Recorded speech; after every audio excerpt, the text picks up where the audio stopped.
This video will wrap up the timber frame garden shed woodshed project. In this video, I will cover all the finishing details, including the shed wiring, installing trim, and wood doors that include a wooden rack and pinion door latch mechanism. I'll fit out the shed interior, and finally install a wooden front step. The wiring actually started much earlier in the project, just after I finished installing the floor frame. At that point, my wife and sons helped me dig an 18-inch deep trench from the shed to the deck that's next to my house. Distance to cover was only about 50 feet, so we just dug the trench by hand.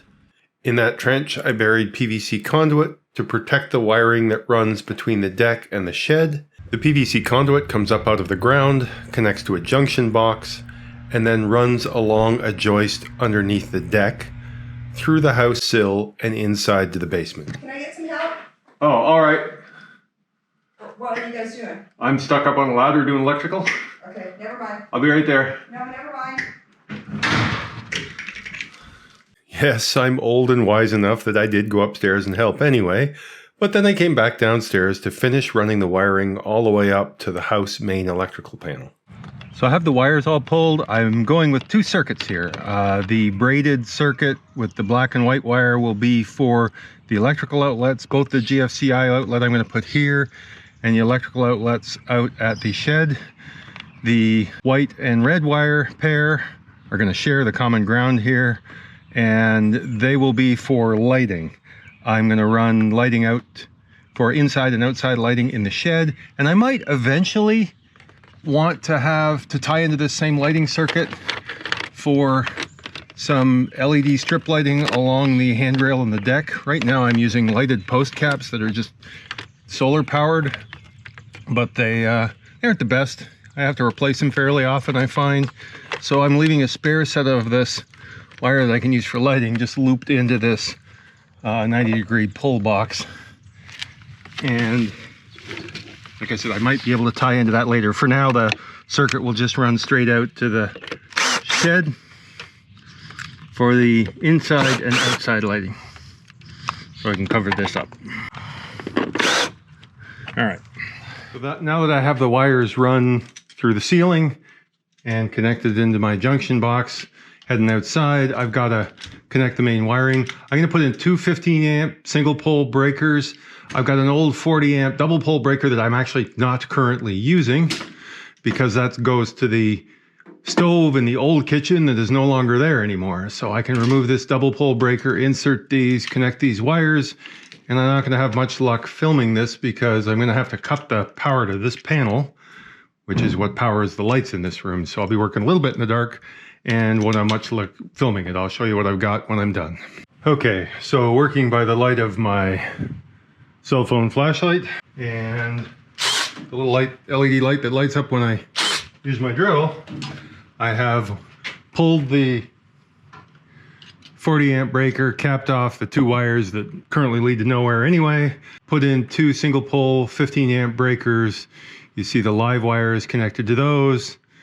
The neutral is connected to the neutral bus. The grounds are connected to the ground bus. And we should be good to go. So I'm going to turn on one of these at a time so I can see which circuit is which. I got my simple wire tester. That one's live. That one's not.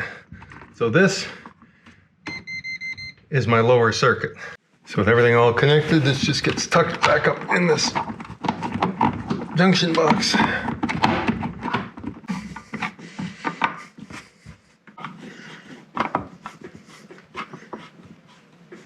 Next, I wire up a GFCI outlet at the edge of the deck.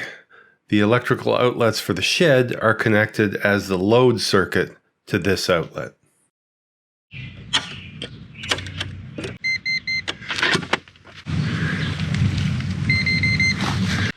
So getting back to finishing up the shed, I want to get the wiring done. Now, it occurred to me after the fact that some of the wiring will be easier to run if the frame is exposed, so I actually had to pull off a little bit of the siding that I installed earlier, and now we'll go about drilling and routing some of the wiring.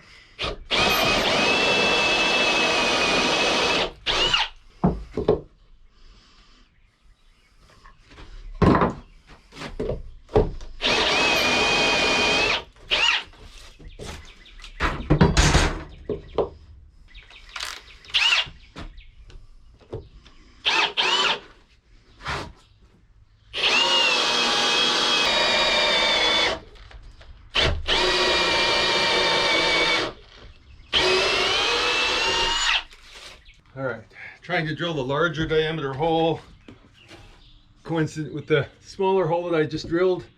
With the Forstner bit by hand, the bit wanted to wander, so I made a little template, 1/2-inch plywood, drilled a hole through it, clamped that in place. That'll keep the bit from wandering.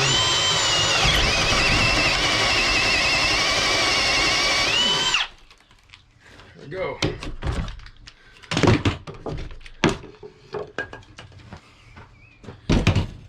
And that larger hole will allow the fittings to sit in tight.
I have 2 circuits for lighting. One switch controls the exterior light, and a second switch controls interior lights, which are simply plugged into the rectangular electrical boxes you see here.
I'm sure somebody out there will question the need for this many electrical outlets in a garden shed. Now, you may have a point, but we do have a large number of battery-powered tools, and this will give us capacity for all the chargers. The exterior outlet will be handy for plugging in a heated waterer for the chicken coop, which is right next door to the shed. With the electrical work finally done, the next task is to install trim for the doors.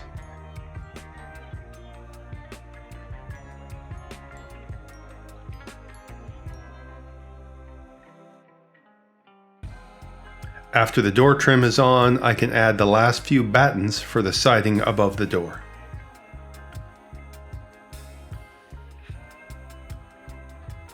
For all of the trim work, I cover any screw holes using small face-grained plugs that I cut on my drill press. Those get glued in place, cut flush to the trim, sanded and painted.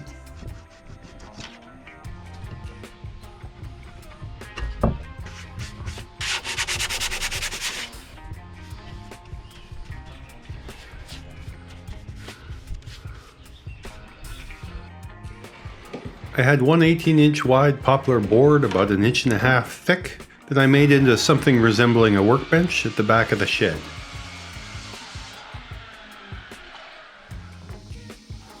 It had to be notched to fit around the posts.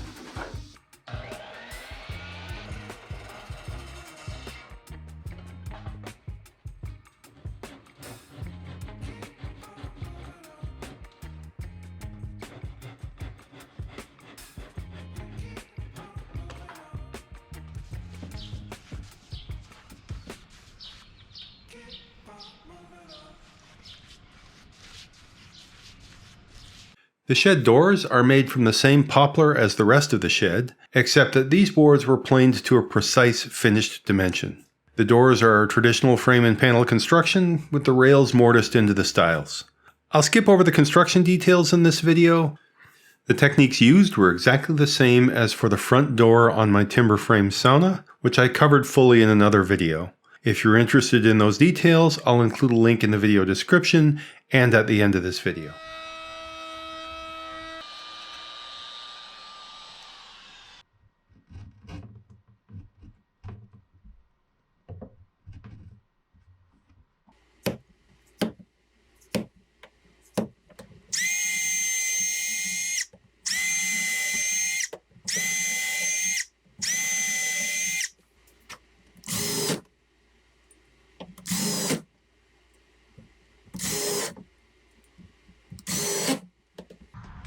To make it easier to install the doors while working by myself, I built a little temporary support sticking out from the shed. I was pleasantly surprised at how effective this proved.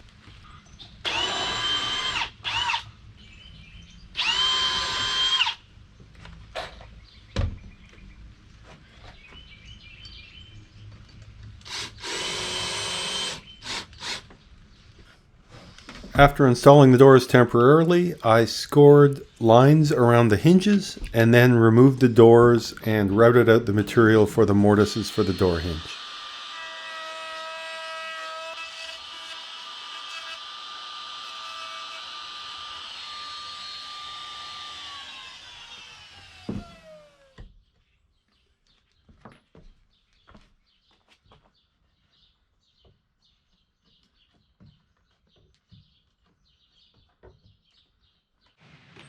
So it just got overcast and I was having trouble seeing what I was doing, and then I remembered I put lights in the shed.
Beautiful.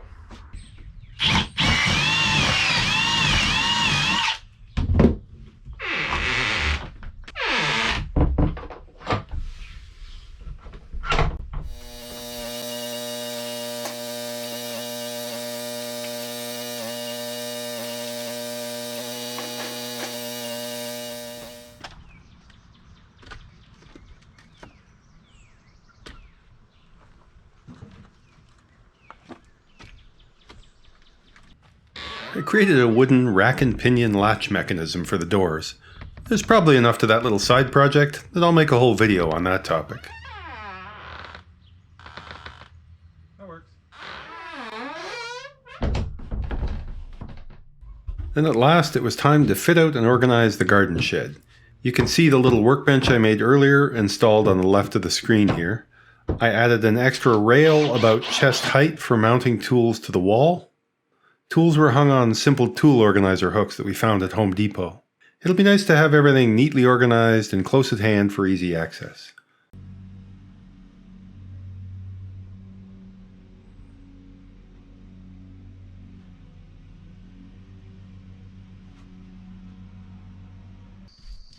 The final step, pun intended, was to build a nice wide mini front porch across the front of the shed. That step is simply sitting on 5 concrete pavers that are bedded in sand. The upper surface of the step also rests on the concrete piers on which the shed frame is sitting, and the step got screwed into the sill frame members to hold it tight to the frame. I have to admit, this was an absurd amount of work for a garden shed, but I'm really happy with the final result, and I do think it will stand the test of time. As always, thanks for watching, particularly if you managed to watch the entire video series for this project. And remember, check back for that wooden door latch video, which should be coming soon.